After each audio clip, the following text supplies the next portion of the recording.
Mais Dieu, le Père, n'a jamais sacrifié Jésus de Nazareth. Oui, il n'a pas sacrifié. Ça fait un moment que je continue de le dire et je continue de le dire. C'était le passage obligatoire. Les faux dieux que vous voyez, vous partez chez vos féticheurs, vous partez chez vos adorateurs, les fétichistes là. Quand vous arrivez là-bas, les animistes, ils vous disent carrément sacrifier. Mais est-ce que vous avez déjà vu vos dieux leur ramener quelqu'un à la vie? Une fois qu'il sacrifie, est-ce qu'il peut faire marche arrière? Est-ce qu'il peut retourner en arrière? Non, il ne peut pas. Parce que le Satan, comment on appelle ça, le faux Dieu qui s'est créé, n'acceptera jamais qu'il retourne en arrière. On dit pour pouvoir faire, comment je peux dire ça, pour pouvoir s'écrier, comment on appelle ça même. À chaque fois qu'on parle de puissance, on parle de création, d'intimité. L'homme que je suis n'a pas de pouvoir. Oui, moi, homme que je suis, je n'ai pas de pouvoir. De façon générale, l'homme n'a pas de pouvoir. Alors, à chaque fois qu'on adore, on dit Dieu le Père a créé le bon et le mauvais. Donc, il a créé aussi comment je peux dire ça, l'esprit mauvais. Moi, je dis esprit mauvais, je ne dis pas le satanique, pardon, comment on appelle ça, le diable. Parce que le diable, moi, je sais que c'est la pensée, au fait, négative qui devient un péché et qui fait plaisir à l'esprit mauvais.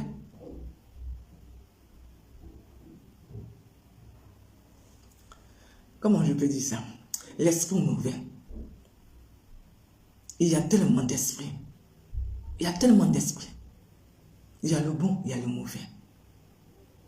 Alors, quelle est la différence? Je pense à une action. Je pense de façon négative, je deviens un esprit mauvais. Je pense de façon positive, je deviens un esprit positif, un enfant de Dieu. Alors, est-ce que l'esprit est une personne? Je veux dire, l'esprit négatif, oui. Est-ce que le démon, le diable est une personne? Si le diable est une personne, on va dire au fait que le fait de penser de façon négative pour pouvoir faire du mal à autrui, c'est que tu deviens en même temps le diable. Oui, tu deviens le diable. Parce que Jésus de Nazareth, on connaît son histoire. On a déjà vu. Oui, on connaît son histoire, on l'a déjà vu. On a vu à travers au fait son vécu. On sait qu'il est venu dans ce monde, il est né dans ce monde, il a grandi, il a fait son ministère, il est parti. Mais qui parmi vous là peut parler du ministère du diable? Personne. Il y a eu tellement de sacrifices. Il y a eu tellement de sacrifices. Et les sacrifices, ça continue de se faire. Oui. Les sacrifices, ça continue de se faire. On regarde aujourd'hui, on va en Libye, on se rend compte qu'il y a eu, il n'y a pas longtemps, je ne sais pas, ça fait combien d'années, nous sommes en 2023, en 2018, les gens parlaient de l'esclavage, peuple de Dieu.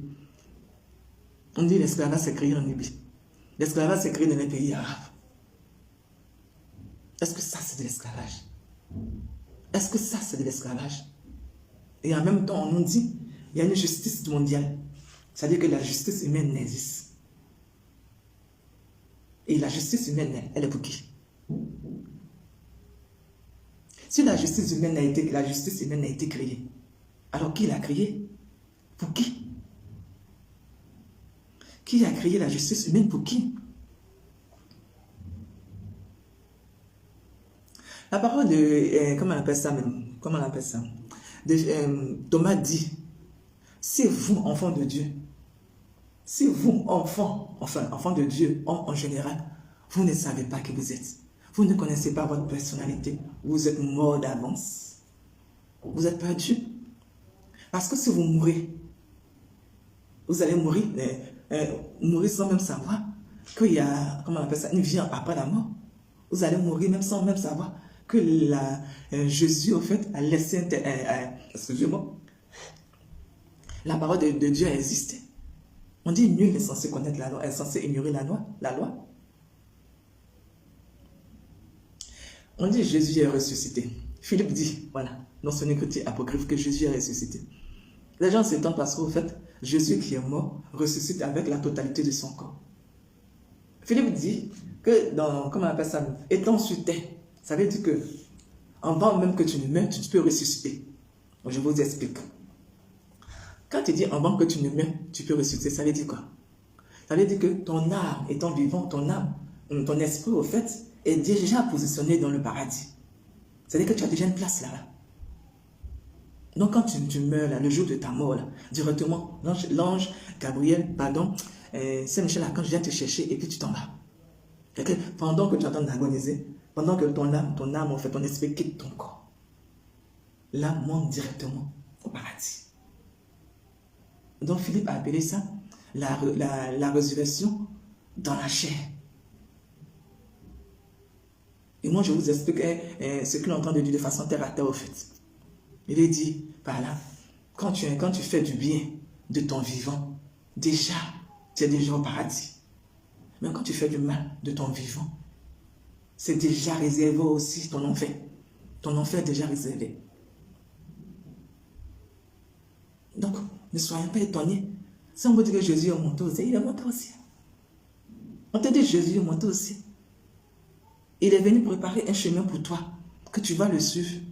Tu veux le suivre, mais tu refuses d'accepter que Jésus est monté au ciel avant toi, en personne avant toi. Mais comment tu vas monter? Comment tu vas monter? Si tu ne crois pas à la résurrection, si tu ne crois pas au paradis de ton vivant, à ta mort, tu vas penser à quoi? Tu vas monter comment? On dit qu'il faut mourir pour arriver au paradis. Mais avant de mourir, il faut te préparer un chemin. Il faut te préparer un chemin. La parole dit, vous n'avez pas le droit. On dit, le premier commandement dit, tu n'adoreras pas un autre Dieu que ton Seigneur Dieu. Dieu le Père. On dit Dieu le Père, le Fils et le Saint-Esprit reçoivent même adoration. Donc tu n'as pas le droit d'adorer une autre personne que c'est toi Dieu. Aujourd'hui, certaines personnes, comment je peux dire ça?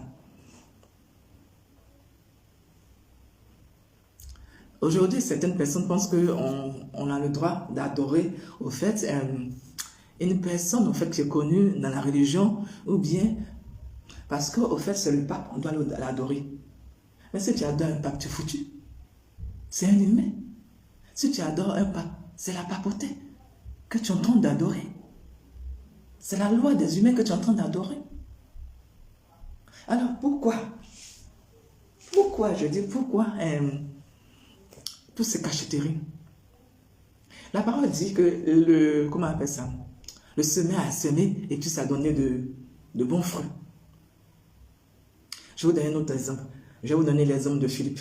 Philippe dit qu'il y a un semeur, il y a un pêcheur qui est parti, il a pêché beaucoup de poissons. Et le filet même était prêt à se déchirer. Et quand il l'a renversé, il est sur terre, on va dire sur la terre, puisqu'il était dans une pirogue, bien bateau, je ne sais pas. Quand il a ramassé le poisson sur terre, il a regardé, il s'est rendu compte que c'était que des petits poissons, mais il y avait un seul gros poisson. Il l'a jeté, il a ramené tous les autres petits poissons dans l'eau, et puis il a gardé seulement que le gros poisson. Il nous dit, au fait, ça c'est, comment on appelle ça? C'est de façon, au fait, les apôtres de Jésus de Nazareth, tout ça les prêchaient en parabole. Donc quand Philippe nous dit ça, il veut faire allusion à quoi? Une façon de dire, pour créer la papauté. Les gens ont fait quoi? Ils ont, comment je peux dire ça? Ils ont convaincu, au fait, la religion, toutes sortes de religions. Tous les hommes de Dieu qui étaient à la tête des différentes religions pour pouvoir avoir la papauté.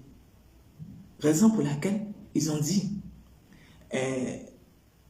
comment on appelle ça? Dieu le Fils, Dieu le Père font une personne. Mais comment Dieu le Père et Dieu le Fils peuvent faire une personne? Et en plus de cela, c'est faux.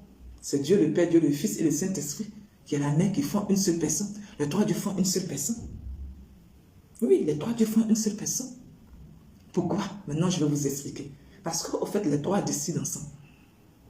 Il n'y a pas une décision. Au fait, quand l'autre dit c'est blanc, eux tous ils disent c'est blanc. Quand le Père dit, parce que c'est le Père qui prend la décision, on va faire, et tous ils disent oui.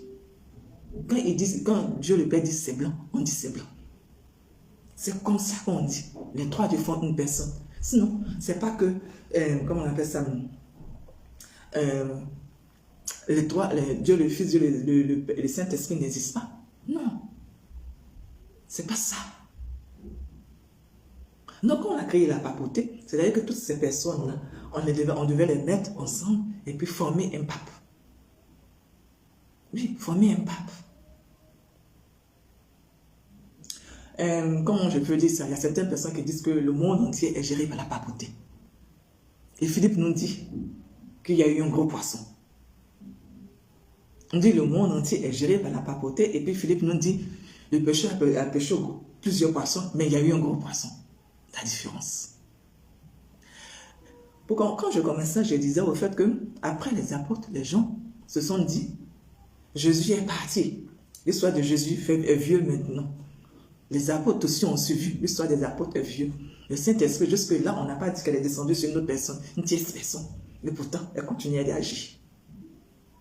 Alors, qu'est-ce que je veux dire par rapport au gros poisson? Je vais vous parler au fait de ce poisson-là, ce poisson. Ce poisson que, comment on appelle ça? Philippe appelle le septième. Il y a, comment on appelle ça? Dans l'évangile, on dit, dans la Bible, on a dit au fait qu'il allait avoir quelqu'un qui allait recevoir l'onction et puis elle allait travailler avec le Saint-Esprit. Certaines personnes disent que c'est l'esprit de Sarah qui est entré en cette personne. Mais, comment on appelle ça? Philippe l'appelle le septième. On dit que cette personne-là sera une jeune personne. Oui, Philippe dit que cette personne-là sera une jeune personne. Et quand elle va commencer à travailler, elle va prêcher la parole. Cette personne va prêcher la parole. Et elle va démontrer que la parole existe. Voilà ce poisson. Voilà pourquoi les autres petits poissons ont été retournés. On dit même la papauté va la suivre. Oui, la papauté va suivre cette personne. Et, comment on appelle ça? Plus loin encore, Philippe a dit, quand la personne va venir, la personne sera un lionceau. Avec le temps, la personne va devenir un lion. Et Philippe dit encore que la personne, au fait, si elle se fait aimer des gens, c'est qu'elle est dans le péché. Donc, elle ne fait pas la volonté de Dieu. Mais si elle ne se fait pas aimer des gens, c'est qu'elle est dans la vérité. Et Philippe aussi dit encore que si cette personne a peur des humains, c'est d'elle-même que le Saint-Esprit va s'occuper. C'est que c'est elles-mêmes vont presser. C'est elles-mêmes vont maudire. Parce que c'est ça qui était dans le mot maudit qui était dans l'évangile, le truc. Thomas, la parole de Dieu, on va la maudire. C'est fort, c'est dur. Vous voulez que votre Dieu, notre Dieu, au fait, maudisse une personne parce qu'elle a refusé de faire la volonté de son Père, son Dieu. Vous voulez que Dieu le Père, Dieu le Saint-Esprit et le Fils réunissent son enfant. Peuple de Dieu, quelquefois la mort est mieux. Hein? Je vous assure, quelquefois la mort est mieux.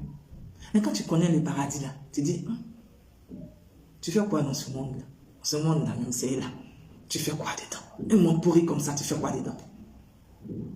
Certaines personnes, même en vent que tu ne meurs, t'ont déjà tué. Ils te regardent comme ça et disent, celle-là, je vais faire sa fête. Celle-là, je vais la tuer, je vais prendre sa vie. Ils veulent prendre la vie d'autrui. Un homme te dit, je vais prendre sa vie. Ou bien il te dit, je vais sacrifier des enfants. Un peuple, une race. C'est pas un peu trop fort ça?